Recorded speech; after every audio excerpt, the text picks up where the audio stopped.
Hi everyone, this is going to be the first of the YouTube installments that I will be doing for you guys. So hopefully this will keep you up to date in class, maybe if you were sleeping, maybe if you just weren't paying attention, but you can get everything that we went over here. Now, this is also going to be a great study tool for you guys if you choose to use it for upcoming quizzes and tests. And hey, it might even help you with some homework, and let's be honest, maybe you'll learn something.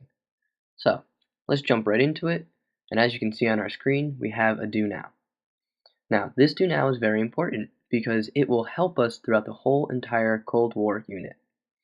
So, the do now states, and it is asking, have you ever felt left out of a friends group? How did this make you feel?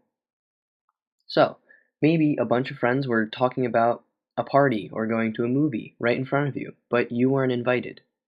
How would that make you feel? Or maybe they were saying, let's go to a movie tonight at 8:30. Okay, that's great. You get to the movie theater at 7:50. Alright, maybe you're the first one there. 8 o'clock rolls around, no one else shows up, and no one calls you. Alright, maybe they're running late. Now 8:20 rolls around, and no one's there. And 8:30 rolls around, and the movie's starting, and no one's there. Your friends aren't going to come, it's pretty obvious. They left you. How does this make you feel? Do you feel good about yourself? Do you feel good about your friends? You start having second thoughts. So have you ever felt left out of a friends group, and how did this make you feel?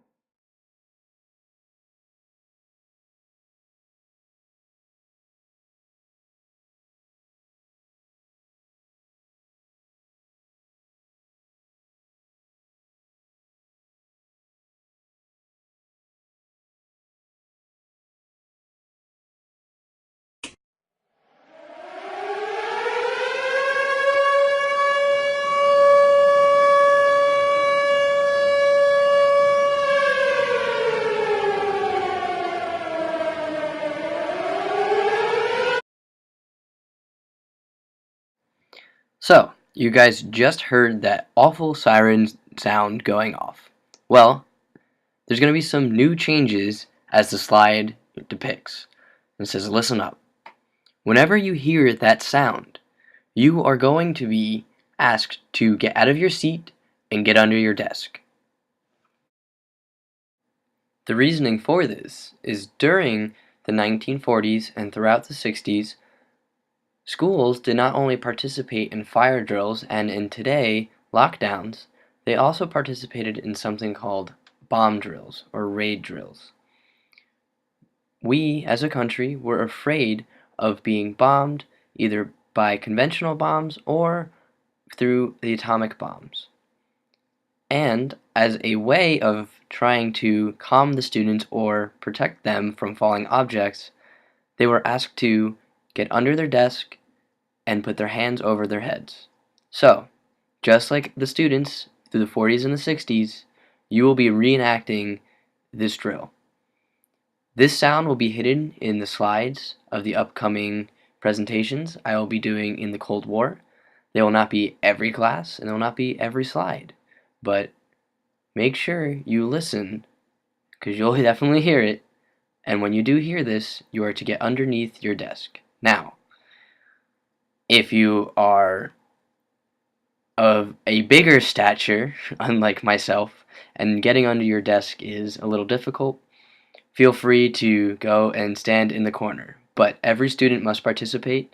This is going to count as class participation.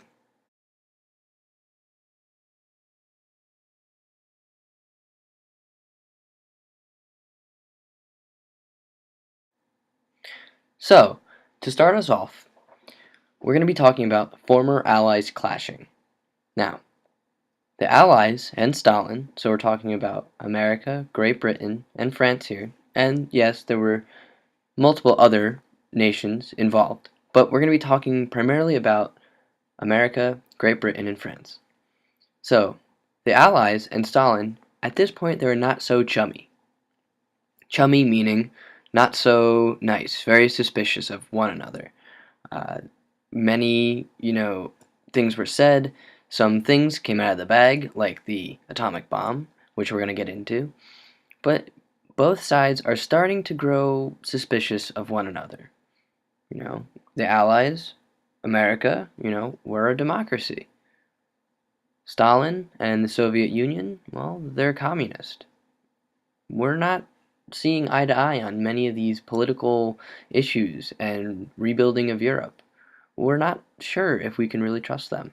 So, the glue that really held this alliance together, this Anglo-American Soviet alliance together, was the Nazi cause. Now, the Nazis have been defeated. They're no longer in power in Germany. What's going to happen to this alliance, do you think? Do you think it's going to remain strong if it was the glue holding together the Anglo-American Soviet alliance? Or do you think it might start peeling off, like, when you don't put enough glue from the glue stick on the back of your projects? Things start to fall apart. So, the Allies and Stalin, they're not going to see eye to eye, and we're going to see that. And my next slide is going to be a little example of, how things really don't go according to plan, as you might think. Okay, guys, so the example I'm going to be using is the same one I used in class, and it's called the movie theater debacle. Now, let's say that Diego wants to go see the new Need for Speed movie, but Caesar wants to go see the Justin Bieber premiere, and Steven wants to go see the new Sandra Bullock movie. Well, you have three people with three different interests who all want to see a different movie, and they're all at different times. So, how easy do you think it's going to be to get Steven and Caesar to go see Diego's movie if they want to see something else that night at a different time, and the times don't match up that they can go see each other's movies? Everyone has a different interest, everyone wants to see their own thing, and no one wants to see the other person's movie. How easy is it going to be to get those people to go see those movies? And remember, they all start roughly around at the same time, so there's no way that you can go and see the other person's movie. Think it's going to be easy? No, it's going to be very difficult. It's going to be very, very difficult for the Allies to come to an agreement as well at the end of the war. And this movie theater debacle is just an example, a modern example, to show you guys that everybody has their own idea of what should happen. Everyone has their own idea of what they should go see and what people should see. And that's exactly what's going to happen after the war. Every ally is going to have their own idea of what's going to happen. Now, the Atlantic Charter was put into place to define the post-World War goals and mission of the Allies. And we're going to see that that's going to shift a little bit, and we're going to see that not everybody wants the same things. America's going to want something different from the Soviet Union, and the Soviet Union's going to want something different than Great Britain, and Great Britain's going to want something different than America. And it's going to go around and around and around. And it's going to be very difficult, and it's going to be a very, very long compromise to try to make everybody as happy as possible. And unfortunately, it's going to turn into a my baseball bat is bigger than your baseball bat scenario. So, back to the movie theater. Everybody wants something different. How do you get those people to come see your movie? Well, through a lot of persuasion, and sometimes maybe through force. My baseball bat's bigger than your baseball bat. Better listen to me or you're going to get hit. And that's what's going to happen. And this is going to be one of those things that starts off the Cold War in a direction that, maybe it didn't have to go into. And you're going to see how America reacts and how the Soviet Union reacts, how Great Britain reacts to all of these different back and forth scenarios. So, the movie theater debacle is just a stupid, silly little thing for you guys to remember that this is, kind of reality. People all want different things. The Soviet Union wants something different than America. America wants something different than Great Britain. Hopefully this helped you guys remember it. If not, leave me a comment, come up to me in class and ask me to re-explain it. But remember, everyone wants something different, and it's very hard to get people to agree on something when they all have a mindset going into what they want to do.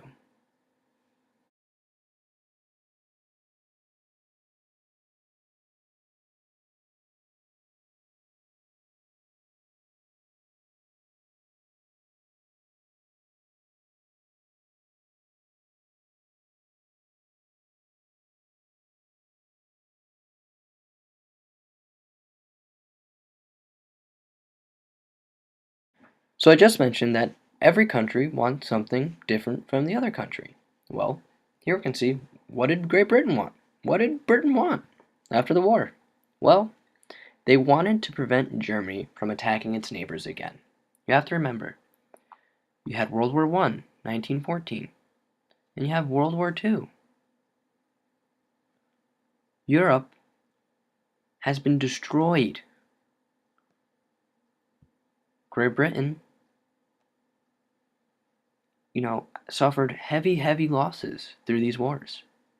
Millions, all right, of people died. They don't want to see that again. They don't want to see it in England. They don't want to see it throughout Great Britain. They don't want to see it in France or anywhere in Europe. They don't want to see Germany rise again and attack their neighbors. Now, that's what they want. And there's obviously more things that they want, but here are just some of the two main things that Great Britain wants. And the second one of those two things is to the reestablishment of Britain's worldwide empire. Britain and America were at odds over this issue.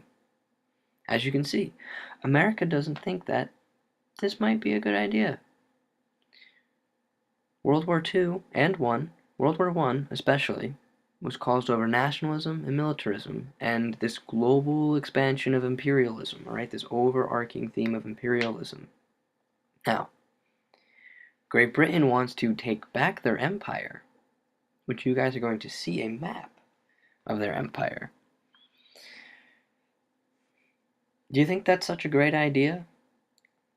Hitler tried creating this empire, and within that empire, a lot of people died because they didn't fit his specific ideal person. A lot of these people no longer are here because of that, because of this empire building. And 2 world wars happened because of it. So America is saying, you know what? Maybe this whole empire thing, maybe it's not such a great idea. That's where we stand on that issue. And you'll see how big Great Britain's empire is in this next slide.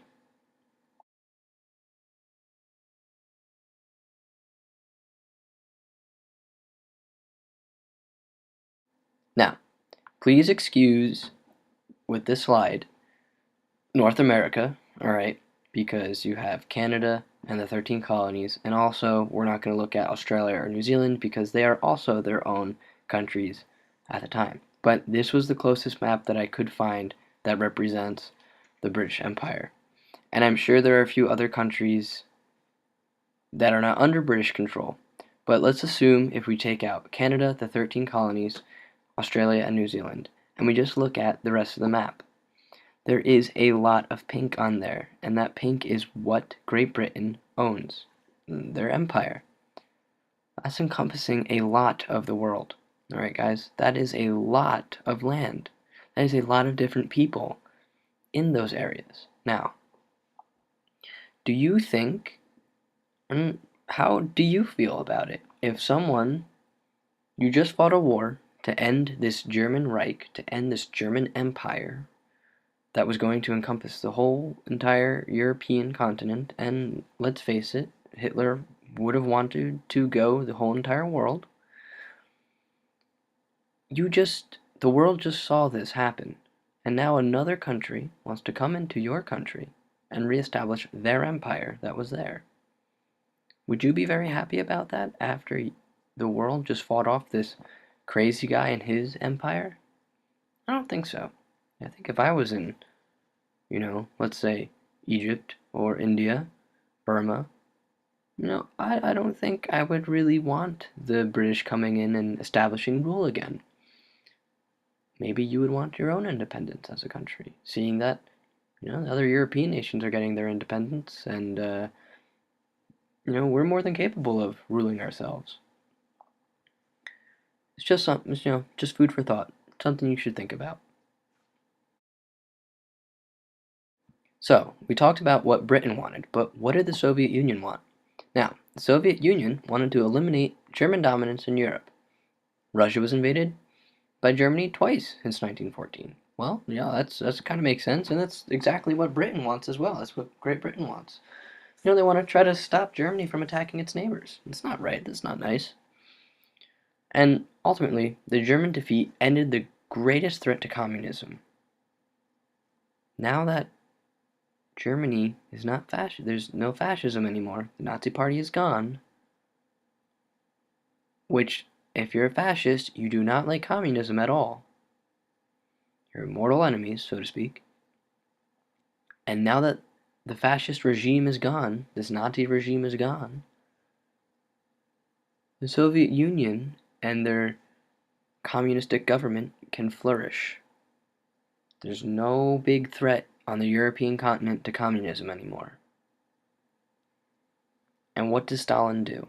Stalin he aimed to establish socialist satellite governments across Eastern Europe, especially in Poland. Right, these satellite states, these Soviet satellite states that we're going to be talking about, you're going to see the definition in another PowerPoint slide, but essentially what that is the Soviet Union comes into a country and establishes a communistic government. So they come into your country, they put someone in power who's communist, and essentially the Soviet Union controls your country now.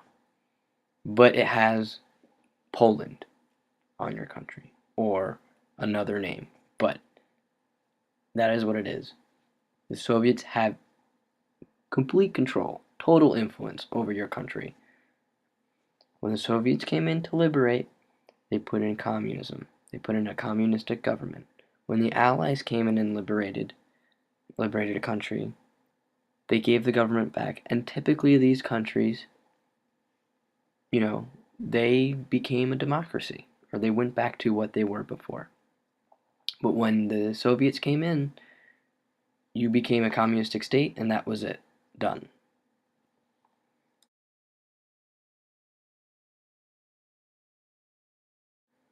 So, really quick guys, this is just a map of the satellite states, and you're going to be seeing this map throughout this entire unit. So take a good look. You have a bunch of different countries on here that are going to be considered satellite states, and we're going to get into them each, and we're going to talk a little bit about the government that was established there. Alright, so what did the United States want out of all of this? Well, they ultimately wanted the destruction of totalitarian regimes in Germany, Italy, and Japan, and the rise of democracy throughout Europe. But wait a minute. We want the destruction of totalitarian regimes. That's great. That's awesome. But there is one totalitarian regime that's still in Europe, and that would be the Soviet Union. Interesting. We want to see the destruction of these totalitarian regimes, yet there's one still in Europe, known as the Soviet Union. That's interesting. Guys, this is going to start, the Cold War, really, realistically, if you look about it and think about it and do some reading on it, starts with the dropping of the atomic bomb. Stalin gets very, very angry at us that we do not tell him about it. And this is going to start this back and forth between the Soviet Union and the United States. And one thing that the US does is they're going to say goodbye to isolationism and hello internationalism. All of a sudden, the US is going to get involved in global politics, the reshaping of Europe, and we're going to have a say in it. We're going to set up military bases around the world, and we're going to heavily invest in Europe, not just economically, but politically as well. So what do you think, now that I just kind of gave you the answer, but what do you think internationalism means? It's exactly what we just covered. It's going to allow the US to get involved, politically especially, and economically. We're going to talk about the economics behind this and what it's going to do for the US. But now, the US is no longer like that Dr. Seuss political cartoon I showed you guys with the ostrich sticking his head in the sand.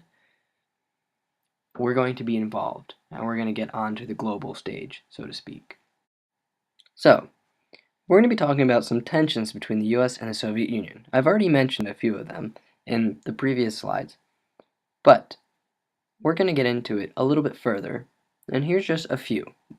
Later on in the unit, we're actually going to make a chart of these tensions. So, first of all, they have very different political systems. We have a democracy that runs off of capitalism. They have a fixed economy that is communistic. So we're very, very different. In America, you can own your own business. You can own your own land. In the Soviet Union, you can't. You can't have your own land. It's all for the community. It's all for the state. You can't have your own business. Everything is state run.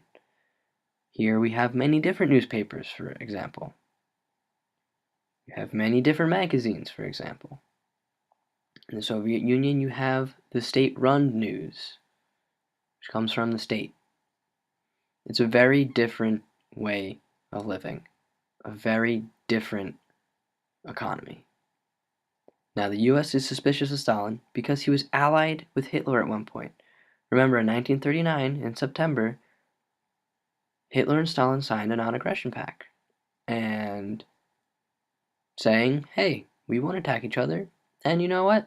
On the down low, we're going to split Poland. Yeah, awesome. So the US is kind of suspicious of Stalin. You know, you made a deal with this guy who is crazy. So what does that say about you? See what I'm getting at?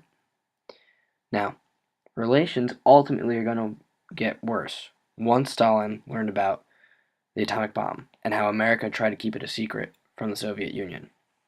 He is not going to like that at all. He's very upset that we tried keeping this a secret from him. And that's going to cause some suspicion on our side.